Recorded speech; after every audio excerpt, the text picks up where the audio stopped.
माझा मितवा मालिकेच्या आजच्या भागामध्ये आपण पाहणार आहोत की राकेश आता विचार करत असतो, आता ह्यांच्यात ना भांडणं झाली आहेत तर ही भांडणं अशीच चालू ठेवायची, म्हणजे कसं एकदा काय ह्यांचं नातं असंच झालं ना की आपल्याला जे हवंय ते साध्य करता येईल हा विचार ना आता राकेशच्या डोक्यामध्ये सारखा फिरत असतो.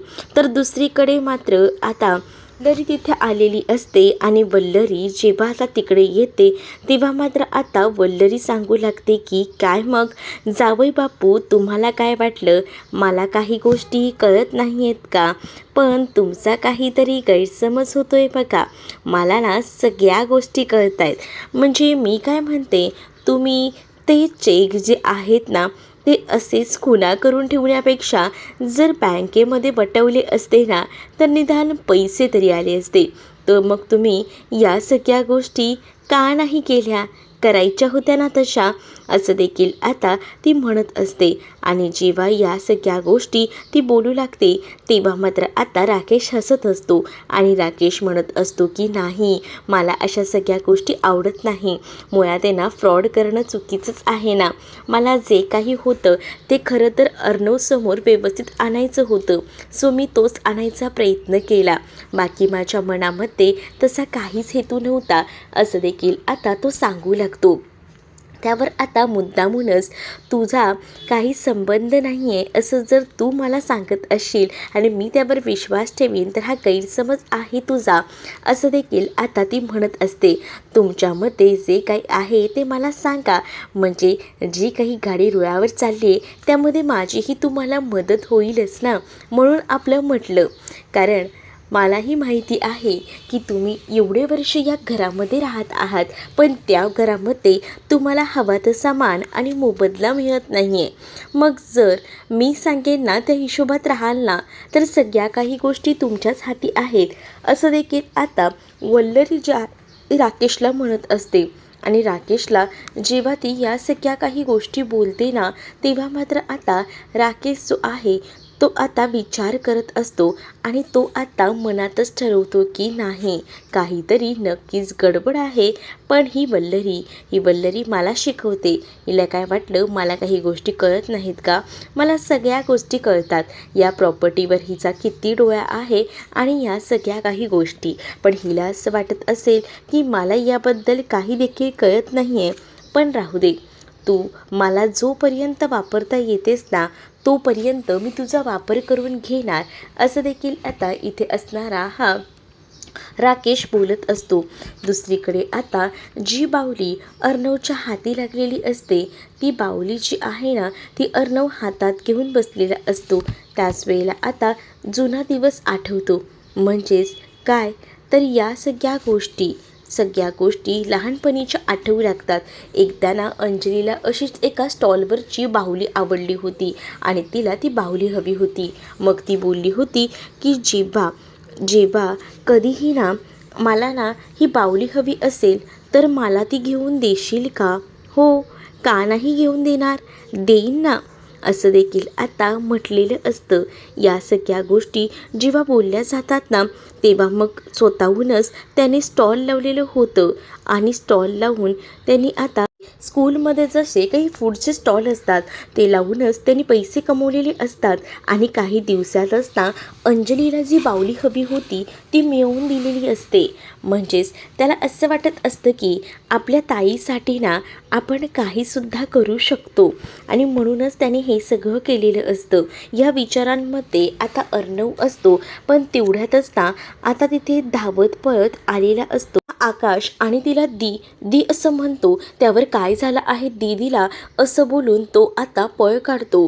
अर्णव दुसरीकडे जातो तर इकडे मामाही अंजलीकडे गेलेला असतो आणि चिंटूला काय झालंय या भीतीने आता तीसुद्धा लगेचच तिकडनं जायला निघते. मग ती बाहेर जाऊन बघते, दोघंही जण ना एकमेकांसाठी पळतच येत असतात. म्हणजे त्यांना एकमेकांची किती ओढ आहे हेच या सगळ्यामधून दाखवून द्यायचं असतं. जेव्हा आता या सगळ्या गोष्टी दाखवून दिल्या जातात ना, तेव्हा मात्र आता दोघंही जण एकमेकांकडे बघत असतात. तुला कुठे लागले, तुला काही त्रास होतोय का, असं अर्णव आता विचारत असतो. आणि त्याच वेळेला आता अर्णव हळुवारपणे तिला आपल्या जवळही घेतो. हे सगळं होत असतानाच ना हा सगळा प्रकार राकेश पाहत असतो. इकडे आता ज्या काही गोष्टी झालेल्या असतात त्या गोष्टींमुळे आता अर्णव पुन्हा एकदा माफी मागू लागतो. मला ना नाही बोलायचंय तुझ्याशी, असं देखील आता अंजली अर्णवला बोलत असते. पण अर्णव अंजलीला जवळ घेतो आणि त्याच वेळेला मला सांगितलं की तुला काही झालं आहे, म्हणूनच तर मी पटकनी पळून आले.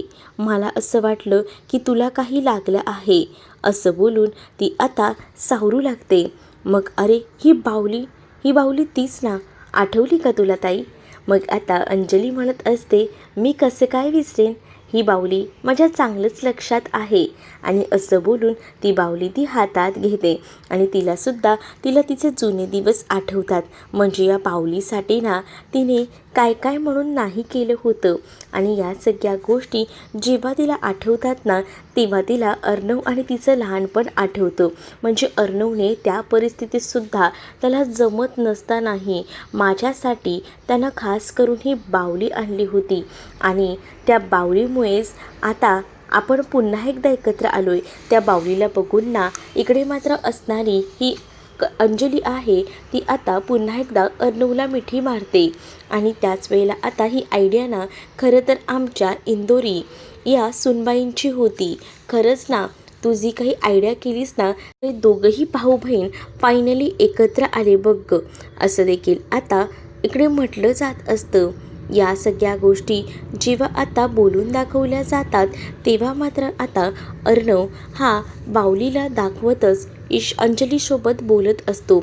आणि त्यावेळेला आता हे सगळं काही अबोला जो ईश्वरीने मिठवला होता, त्यामुळे आता ईश्वरीचं तर कौतुक व्हायलाच हवं ना. मग आता ईश्वरीचंही कौतुक केलं जातं. अंजली हे सगळं ईश्वरीमुळे झाले, नाही तर दोघंही जणांना रागवून बसला होतात. पण आपली ईश्वरी खरंच कमालीची आहे, असं बोलून मामा कौतुक करत असतात. आणि आता आपल्या ईश्वरीने इंदोरी स्पेशल अशी मस्त खीरही बनवली आहे. सो आपण ती खीरही एन्जॉय करूया. चला मग आता खिरीचा पहिला घास आहे ना, इकडे अर्णव जो आहे तो अंजलीला भरवतो, तर अंजलीसुद्धा अर्णवला खीर भरवत असते. त्याच वेळेला ना आता दोघं भाऊ बहिणींचं नातं पुन्हा पूर्ववत आलं हे बघूनच ना खूप मोठा जळफळाट इकडे असणाऱ्या या राकेशचा होत असतो. राकेश आता विचार करत असतो आणि तो म्हणत असतो की हे सगळं काय झालं, मी काय ठरवलं होतं आणि काय होऊन बसलं. ही माझी भोळी भापडी खरंच ना बायको ना काही कामाची नाही आहे. जराही राग तोंडावर ठेवत नाही. लगेच काय गरज होती या मूर्ख माणसाला माफ करायची. मग आता इसी बात में मुँह मीठा हो जाए, असं म्हणत पुन्हा एकदा खिरीचा आनंद घेतला जातो. आणि ही खीर जेव्हा आता दोघंही जण मिळून मिसळून खातात ना, तेव्हा मामा आजी ईश्वरी सगळ्यांनाच ना खूप जास्त आनंद होतो. खरं तर ईश्वरीने हे प्लॅनिंग केलं, त्यामुळेच या सगळ्या गोष्टी शक्य झाल्या आहेत, असं देखील आता मामा बोलत असतात. मग आता अंजलीलाही कळतं की आपल्याला दुरावा मिटवण्यासाठी ईश्वरीने किती काबाड कष्ट घेतले आहेत. मग आता ती ईश्वरीला सुद्धा जवळ घेते आणि ईश्वरीला सुद्धा जवळ घेऊन म्हणत असते की आज तू होतीस म्हणून आमच्यातला हा दुरावा मिटला. मग आता या दोघांमध्येही जे काही बॉन्ड असतं ना, ते सुद्धा बघून ना आता राकेशचा तळतळाट होत असतो. त्याला स्वतःला कळत नसतं की आता काय करावं. सगळीकडनं अडकल्यासारखंच ना जणू त्याला झालेलं असतं. मग आता ईश्वरी ही म्हणत असते की चला मस्तच, दोघांमधला ही भांडण दुरावा मिटला आहे, आता खऱ्या अर्थाने बरं वाटतंय. दुसरीकडे आता अर्णव अंजलीला पुन्हा एकदा म्हणतो की ताई खरंच सॉरी, खरंच म्हणजे खरंच सांगतोय मी सॉरी, म्हणजे जे काही झालं त्यासाठी पूर्णपणे सॉरी आणि पुन्हा अशा चुका होणार नाही. मग आता करतेस ना मला माफ, असं देखील आता तो म्हणू लागतो. तर इकडे वल्लरीला हे सगळं ड्रामा बघून ना खूप जास्त कंटाळा येत असतो. ती म्हणत असते की कधी संपणार आहेत यांची ही नाटकं. खरंच ना वैताग आलाय यांच्या या फिल्मी स्टाईल नाटकांचा.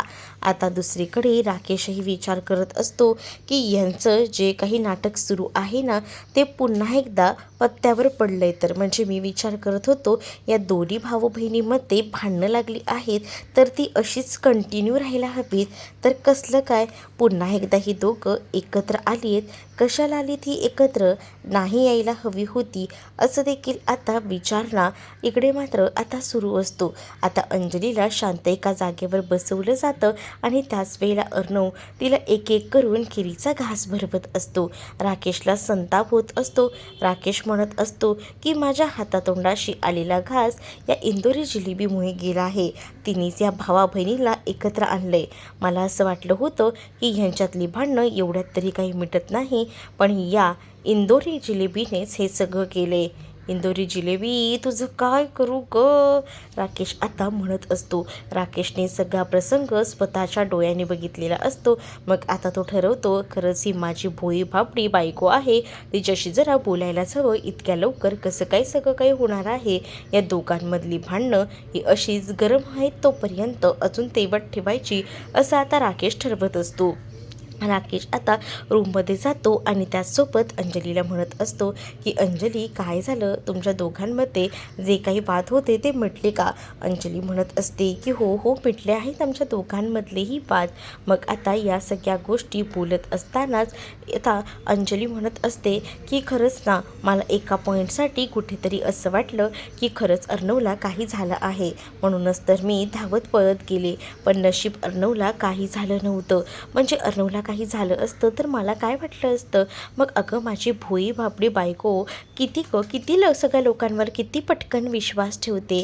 मला माहिती आहे तुला ह्या सगळ्याचा त्रास होत होता, पण जाऊ दे, बरं झालं एका अर्थाने तुम्ही दोघं भाऊ बहिणी एकत्र आलात. ते माझ्यामुळे उगाच झालेले गैरसमज नको होते आणि त्यामुळे माझंही मन खातच होतं की तुमच्या या सगळ्या गोष्टींसाठी असं देखील आता म्हटलं जात असतं.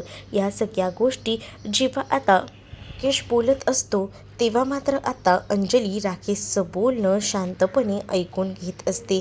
म्हणजे तुम्हाला काही म्हणायचं आहे का, काय बोलताय तुम्ही, असं देखील आता ती विचारू लागते.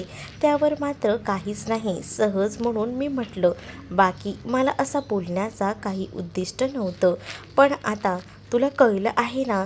मग आता मला असं वाटतं ना की तुम्हाला हेच म्हणायचं आहे अर्णवमध्ये आणि माझ्यामध्ये जो काही दुरावा होता तो फायनली आता मिटलेला आहे. त्यामुळे मला सुद्धा बरं वाटतंय.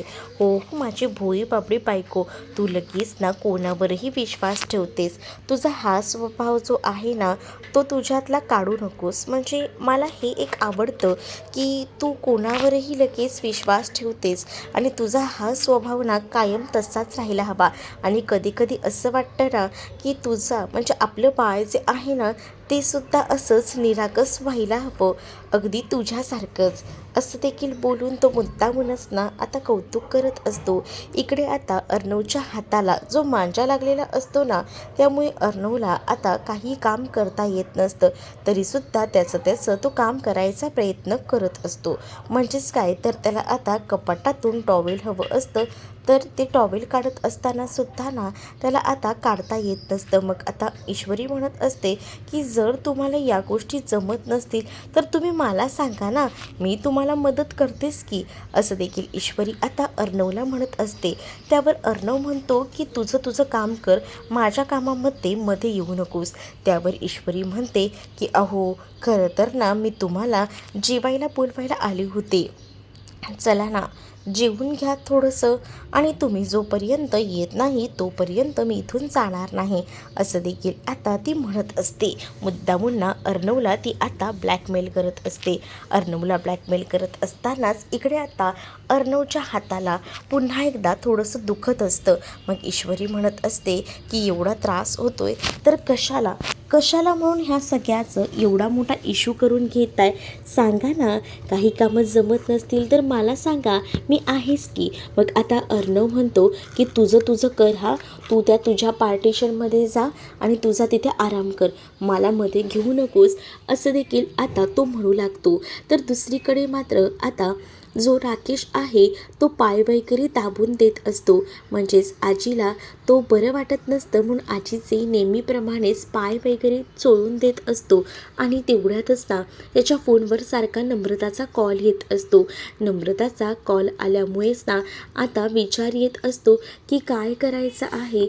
म्हणजेच ना नम्रता कॉल करते, पण आजीसमोर असल्यामुळे आता त्याला कॉल रिसीव करता येत नसतो. आता नम्रता ही विचार करते की नक्कीच ना हे खूप जास्त रागवलेले आहेत आणि त्यामुळेच ना माझ्यासोबत ते असं वागतायत, ते माझा कॉलही रिसीव करत नाही आहेत.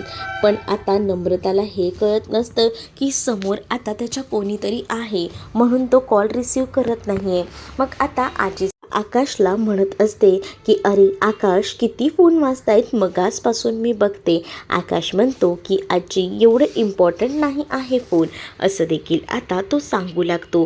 मग आता इकडे नम्रताने खूप मोठा गैरसमज करून घेतलेला असतो. तिला असं वाटत असतं की आकाश नक्कीच आपल्यावर नाराज आहे. काय रे, आताची पिढी ना, खरंच ना तुम्ही तिघंही जण ना अगदी भाऊ बहिणीला सारखेच आहात, एकमेकांना जीव लावणारे. पण या फोनमुळे ना आजकाल वातावरण खूप जास्त बिघडत चाललं आहे. मग मामाही तिथे येतात. मग मामाही म्हणत असतात की हो आई, अगदी बरोबर बोललीस, या मोबाईलमुळे ना आजकाल दुनिया कुठच्या कुठे गेली आहे. पण बाबा, या मोबाईलचा वापरही किती चांगला आहे, या सगळ्या गोष्टी कशा काय विसरू शकता. मग आता आजीच्या पायाला मसाज वगैरे देऊन आकाशचं झालेलं असतं. मग आकाश तिकडनं उठतच असतो. अरे थांब, अंजलीताई येते, मग तू जा. का, काय झालं, तुम्ही काही प्लॅनिंग वगैरे करताय का? नाही, अंजलीला काहीतरी बोलायचं होतं म्हणून अंजलीने सांगितलं की आईच्या रूममध्ये यायला, म्हणूनच मी इथे आलो. म्हटलं बघू तरी काय म्हणते ती, म्हणून मग मी म्हटलं जाऊन येऊया. आता इकडनं आकाश चाललेला असतो. तेवढ्यातच अंजली येते आणि अंजली आणि आकाशची ठोकर होते. आकाशला ती म्हणत असते, काय रे आकाश, जरा पुढे बघून तरी चाल. मग आता अंजली तिथे येऊन बसू लागते. अंजली जेव्हा आता तिथे येऊन बसते तेव्हा मात्र ती आता आजीला म्हणत असते की आजी, आपल्या सगळ्यांसाठी ईश्वरी किती काय करते ना, पण हा चिंटू ना कधीच तिला किंमत देत नाही, तिचं कोडकौतुकही करत नाही. त्यासाठी आता आपल्यालाच काहीतरी करावं लागेल. म्हणजे मला असं वाटतं की आपणच ना फोर्सफुल्ली काहीतरी करूया त्या दोघांना एकत्र आणण्यासाठी. मग आजीलासुद्धा अंजलीची ही कल्पना पडते.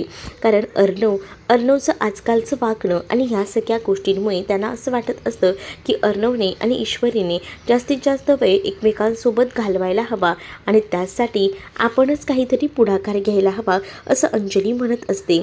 दुसरीकडे आता अर्णव आणि ईश्वरी या दोघांमध्ये चांगलीच ठोकर होते. म्हणजेच ना अर्णवचा मोबाईल आणि टॉवेल खाली पडलेलं असतं.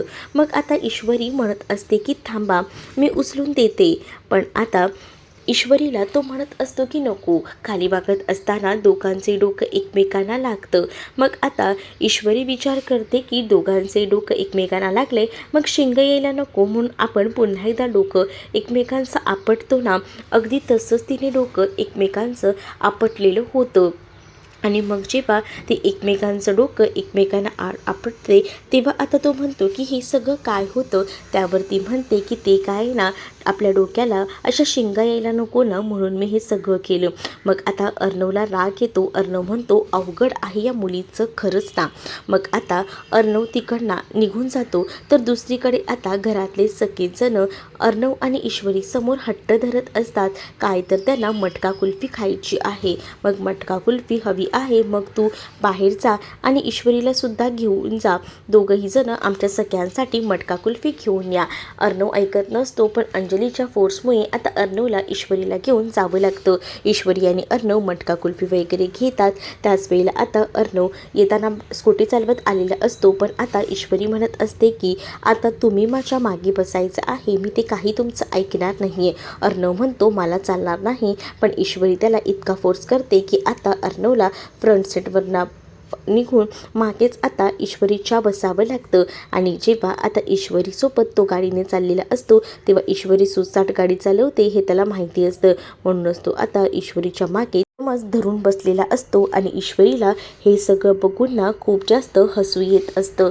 मग आता तुम्हाला हा भाग कसा वाटलाय कमेंटमध्ये नक्कीच सांगा. आणि अशाच नवनवीन भागांसाठी आपल्या चॅनलला सुद्धा सबस्क्राईब नक्कीच करा. चला तर मग भेटूया पुढच्या भागामध्ये.